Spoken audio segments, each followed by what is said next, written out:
Appliquons maintenant toutes les directives que nous avons vues auparavant concernant la configuration de l'interruption.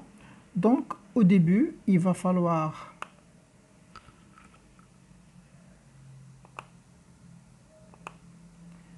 autoriser l'interruption.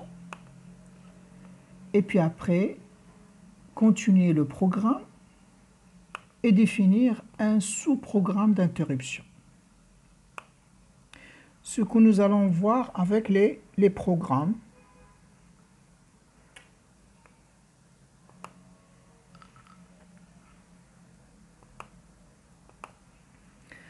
Alors, pour ce qui est de la temporisation, donc c'est le même programme qui ne va pas changer.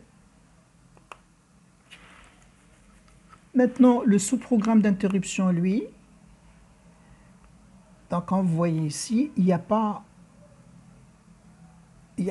de changement, sauf une petite ligne que nous avons ajoutée en fin qui va mettre le intcon, le bit intf du registre intcon à 0, c'est pour autoriser à nouveau des interruptions.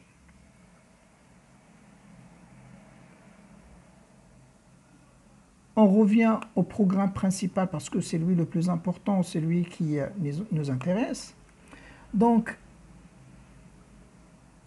ici, vous voyez qu'il y a des lignes que nous avons ajoutées.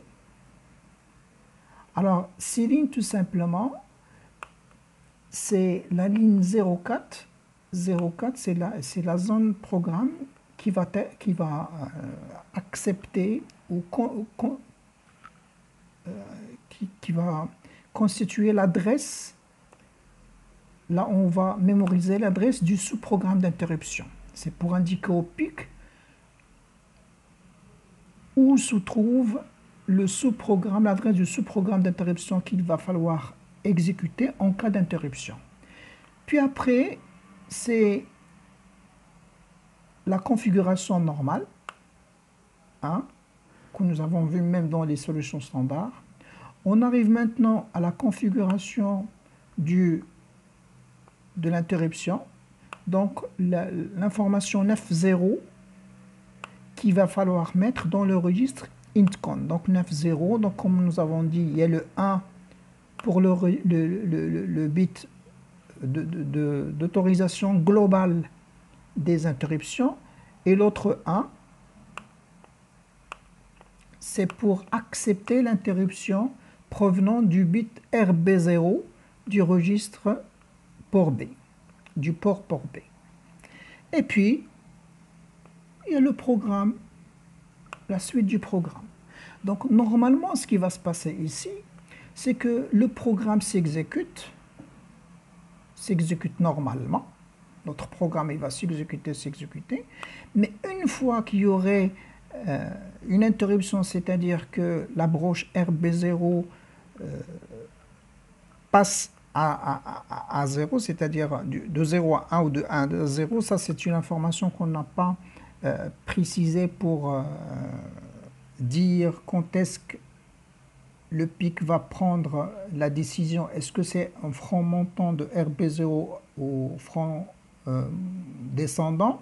Bon, ça c'est une information à prendre en considération par la suite, mais ce qui est important, c'est que une fois que l'interruption arrivera, automatiquement le PIC va être dirigé vers le sous-programme d'interruption, à savoir cette partie-là. Voyons voir maintenant le résultat de tout le programme. Voilà, donc c'est le programme que nous avons vu depuis le début.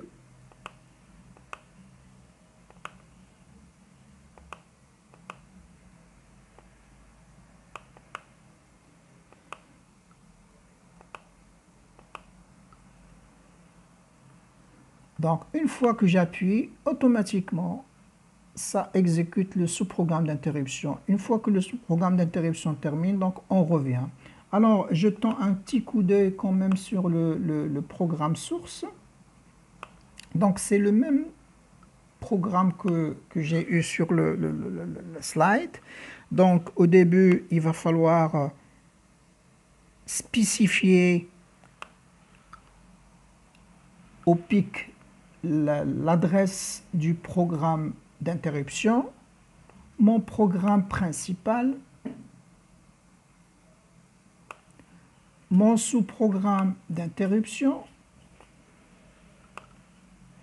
Remarquez ici que la fin du sous-programme d'interruption se termine avec l'instruction retfi, non plus return, parce que là c'est la fin d'un sous-programme d'interruption et non d'un sous-programme normal.